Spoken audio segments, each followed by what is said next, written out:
तो भाई नमस्कार प्रणाम। जो लोग लगातार कहते थे कि बीएड डिग्री धारकों का अब कुछ नहीं हो सकता, उनके लिए आज सुप्रीम कोर्ट से बहुत बड़ी अपडेट आई।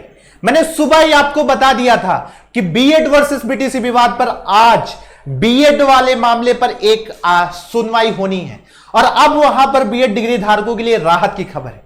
लगातार पूरे दिन तक हम लोग लगातार कनेक्ट रहे इस चीज को लेकर के, और क्या कुछ हुआ है सबसे पहले जो मैंने बात की उसको सुनिएगा, और उसके बाद मैं आपको बताता हूं कि वास्तव में पूरा मामला है क्या और किस प्रकार से बीएड डिग्री धारक जहां पर पूरी तरीके से उनकी जो उम्मीद थी आखिरी वो भी टूट रही थी, और अब किस प्रकार से वो पॉजिटिव वे में सोच रहे हैं। सबसे पहले आप रिकॉर्डिंग सुनिए, उसके बाद हम चर्चा करते हैं। और बहुत अच्छा काम कर रही है। अभी फिलहाल छत्तीसगढ़ के लिए क्या सुप्रीम कोर्ट ने अभी प्रेजेंट में क्या बोला आज? वही है कि हम लोग को थोड़ी सी राहत मिली है, हम लोग का केस जो है वो लग गया है और हाई कोर्ट जो बोलेगा वो होगा, यानी हमको योग्य मानेगा। अच्छा। वैसे काफी एविडेंस हमको चीजें मिली हुई है, डिसीजन तो सुप्रीम कोर्ट का डिसीजन है तो हाई कोर्ट पे छोड़ा है उन्होंने। अब देखिएगा, मैं आपको यहां पर पूरी चीजें समझाने की कोशिश करता हूं। जिनकी रिकॉर्डिंग, जिनकी आवाज सुन रहे थे वो आयरन लेडी छत्तीसगढ़ की, जिनसे लगातार हम लोग संपर्क में थे। और बीएड वर्सेस बीटीसी विवाद पर अगर मैं आपको दिखाने की कोशिश करूं तो वो राज्य सबसे ज्यादा प्रभावित थे, तो वो थे आपके छत्तीसगढ़। छत्तीसगढ़ के साथ साथ आपका एमपी के साथ साथ आपका बिहार के साथ साथ यूपी के साथ साथ आपका केबीएस। यहां पर बीएड डिग्री धारक सबसे ज्यादा प्रभावित थे। और जो चीज थी वहां पर छत्तीसगढ़ की अगर मैं बात करूं तो छत्तीसगढ़ में प्राथमिक शिक्षक भर्ती की वैकेंसी आई थी और वहां पर बीएड डिग्री धारकों को 11 अगस्त 2023 का जो फैसला है उसकी वजह से काउंसलिंग में जाने से रोक दिया गया था, यानी बीएड को पूरी तरीके से बाहर कर दिया गया था। यानी वहां पर भी प्राथमिक शिक्षक भर्ती में बीएड डिग्री धारकों को इंक्लूड न करने के लिए काउंसलिंग रोक दिया गया था। लेकिन आज सुप्रीम कोर्ट ने अपने फैसले में बहुत क्लियरली इस चीज को मेंशन कर दिया कि छत्तीसगढ़ में बीएड डिग्री धारकों को काउंसलिंग में मौका देना चाहिए, और इंटरवीन करने का आदेश भी दे दिया कि हाई कोर्ट अब इस चीज में इंटरवीन भी कर सकती है। लेकिन बड़ी क्लियर सी बात है, जहां पर बीएड डिग्री धारक पूरी तरीके से बाहर हो गए थे, वहीं पर छत्तीसगढ़ में प्राथमिक शिक्षक भर्ती में अब वो क्या करेंगे, अब वो अधिक से अधिक संख्या में क्या कर सकते हैं, अधिक से अधिक संख्या में वो अपना काउंसलिंग करा सकते हैं।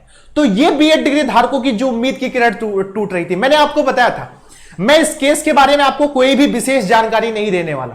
बहुत ही स्थितियां गर्म है और ऐसे में आप सबको बहुत चुपचाप तरीके से सारी चीजों को करने की आवश्यकता है, क्योंकि एक भनक लगते ही लगातार उस पे दिमाग लगते हैं। लेकिन छत्तीसगढ़ साथियों को अभी इस चीज पर सफलता मिली है और उन्हें काउंसलिंग में मौका देने के लिए सुप्रीम कोर्ट ने आदेश जारी कर दिया है। यह भी तब जब 11 अगस्त 2023 के फैसले में सीधे तौर पर लिख दिया गया है कि बीएड डिग्री धारक प्राथमिक शिक्षक भर्ती से बाहर होंगे। और लगातार छात्र मांग कर रहे हैं कि 11 अगस्त 2023 से पहले जितने भी बीएड डिग्री धारक हैं उनको तो कम से कम प्राथमिक शिक्षक भर्ती में मौका देना ही चाहिए, क्योंकि 11/8/2023 से अगर यह फैसला लागू किया जा रहा है तो उसके ऊपर के जितने भी बीएड डिग्री धारक हैं उनको प्राथमिक शिक्षक भर्ती में कहीं ना कहीं अवसर प्रदान करना ही चाहिए। और कहीं ना कहीं अगर मैं आपको कल दिखाने की भी कोशिश करूंगा तो बीएड 3 वर्ष प्लस एमएड इंटीग्रेटेड कोर्स वाला बीएड डिग्री धारक जो अक्टूबर में आपका नोटिफिकेशन आया था उसके जरिए एलिजिबल कहीं ना कहीं है।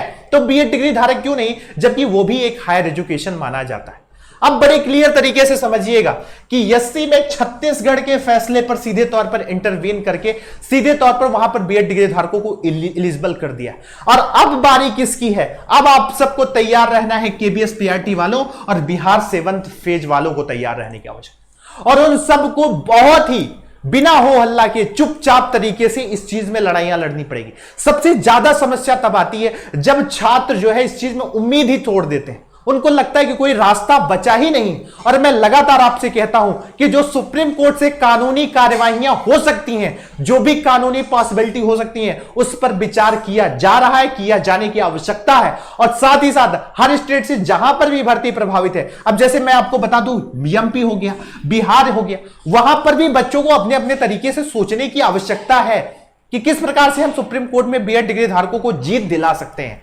और सुप्रीम कोर्ट में बहुत सारे रास्ते हैं। आज आपने छत्तीसगढ़ में बीएड डिग्री धारकों को प्राथमिक शिक्षक भर्ती की आखिरी वैकेंसी में शामिल होते देखा है, तो ये आप भी कर सकते हैं और बहुत ही महत्वपूर्ण है। और इसीलिए मैं आपको एक चीज बता देना चाहता हूं, एक चीज बड़ी क्लियर है मेरे भाई, अगर आप लोग कोई भी आपको कहता है ना कि निराश अगर आप हो रहे हैं तो याद रखिएगा कि उस निराशा में भी एक आशा होती है, और आशा बड़ी क्लियर है। लगातार डीएलएड के स्टूडेंट्स द्वारा यह कहा जाता है कि बीएड डिग्री धारक हायर डिग्री के हैं। यहां पर बीएड वर्सेस बीटीसी का मामला नहीं है, यहां पर BEd versus NCT, BEd versus MHRD का मामला है। बड़ी क्लियर तरीके से समझिएगा कि अक्टूबर 2021 का जो नोटिफिकेशन आया है उसमें बीएड 3 ईयर वाले लोग एलिजिबल हैं।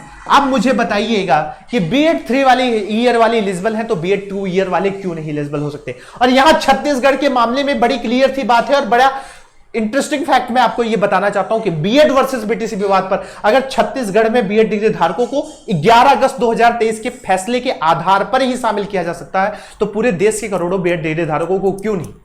तो कानूनी लड़ाइयां जो है वो है ही, और साथ ही साथ एक पक्की लड़ाई भी चल रही है, और उस पक्की लड़ाई में भी आपको सहयोग देने की आवश्यकता है, और उसमें सिर्फ और सिर्फ एक मांग, अध्यादेश जारी करे सरकार।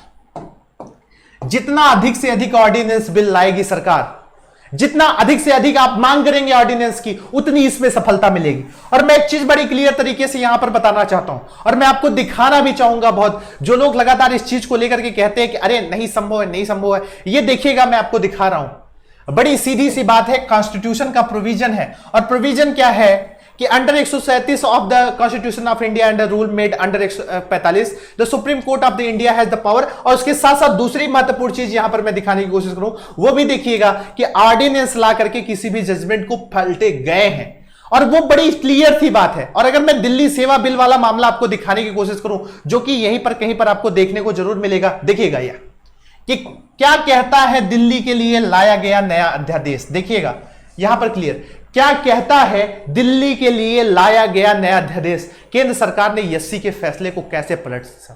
तो अगर आप उम्मीद नहीं कर रहे हैं ना, तो आपके लिए आज एक खुशखबरी जरूर आई है। मैं इस केस की बहुत डीपली आपको नहीं बताने वाला हूं, लेकिन जो चीजें हैं आपके पब्लिक डोमेन में ऑलरेडी है। उम्मीद करता हूं कि आप सब लगातार सहयोग करते रहेंगे, टेलीग्राम ग्रुपों में जुड़ जाइए। जो भी प्रदर्शन और जो ही कानूनी कार्यवाहियों का जो भी चीजें होंगी लगातार आप लोगों के लिए लगातार की जाएंगी। मेरा नाम है पाठी सत्यम और आप देख रहे हैं आपका अपना यूट्यूब चैनल पाठी सत्यम। मुझे दीजिए इजाजत। नमस्कार, जय हिंद, जय भारत।